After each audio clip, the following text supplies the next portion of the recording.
So I'm about to sit down and start learning the prompt copy. Alright, so first up, you need a folder to put your thing into. You need a hole punch to punch the pages, and you need to go to a printing office to print a 500-page script. Now, the most annoying thing is that will cost you about $100 in Australia to print double-sided, just in black and white, a prompt copy. So be prepared for that cost. You need your computer to watch the archival, and I always like to have a cup of tea because I like drinking cups of tea. Because it's actually confidential, I can't show you what the prompt copy itself is, but I can explain what the structure of it is. So on the left-hand side, you usually have your script. If you are right-handed, you have your script and your score, and on the left-hand side, sorry, that's not right. On the left-hand side, you have your script and your score, which has been collated. So usually when you're making a prompt copy, the script and the score don't come in this beautiful package together. You as the stage manager has to take the score and chop it up and put the text into the right spots. Luckily for me, this has already been done by the DSM beforehand, so I'm inheriting the prompt copy. Then you need to put in all of your cues. This is usually done on Adobe or Pages or any sort of visual software. I know there are softwares out there in the world that people use, like, I don't know, Scriptation or StageRight, or I don't know, things that I don't use because I have never been bothered to get a subscription. And also every company seems to just like expect you to do it yourselves. They don't give you a program to do it with, except probably Disney, but Adobe works just fine. So in the prompt copy, you've got your information for calling on the right. If you are right-handed, you've got information for what you are calling on the left, and all the cues are lovely and spaced out. You have the cue number and whether you're pressing a button or not, because sometimes you are calling things verbally, like a lighting cue, you will call over the comms. Automation cues or fly cues, you might call over the comms as well as doing a cue light. And that's for safety reasons, to make sure that things are absolutely locked in, and if for any reason both of those cues don't happen, then there's a safety there to make sure that things are as good as possible.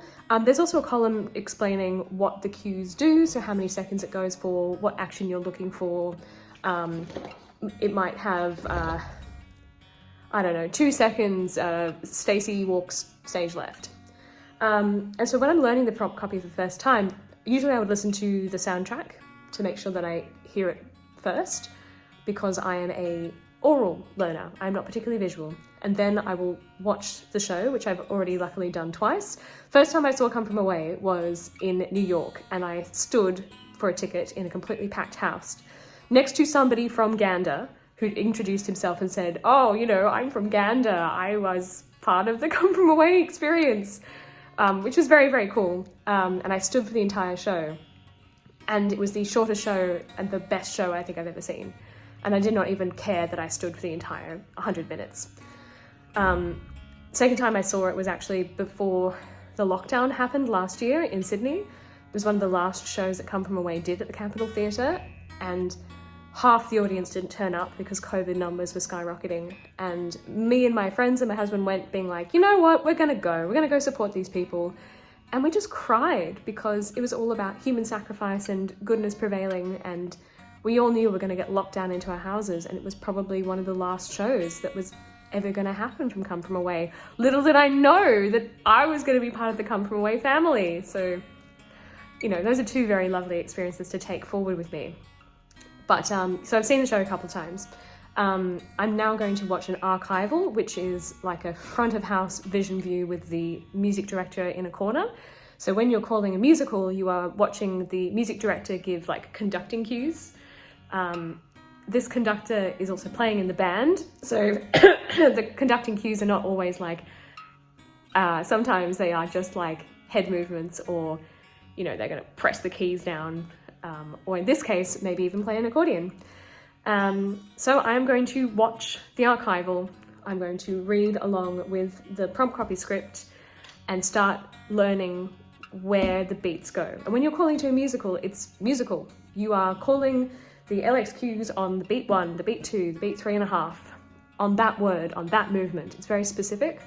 And so being able to read music is a huge bonus. And I'm so grateful for all those piano lessons, Mummy, that, and all the singing lessons and being in a choir, because music doesn't scare me at all.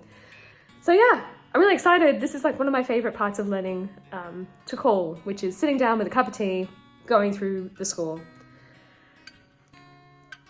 Oh, I'm so excited. It's gonna be great. And also, I could listen to this musical like at least 500 times, so I think we're sorted for a nice long tour together. If you are lucky enough that somebody has shown you a picture of the calling desk, you can make up a little like button diagrams that you start learning what colors to look for, which order things are in. So this is my very, very lo-fi version of a button template. I've just drawn it up with pencil. I'm going to fill it in with Posca markers because I happen to have some paint pens, and I do not have a color printer. So this is going to be in front of me so that I can press the buttons in the right way when I'm practicing. There we go, there's the finished product. Lo-fi, but effective. This is my very low-tech setup. There we have some of the Come From Away archival with the MD in the corner. Here we've got a little bit of the prompt copy, beautifully made by Grace and those that came before. And there is my little cheat sheet. And my cup of tea. Oh, it's going to be a long journey.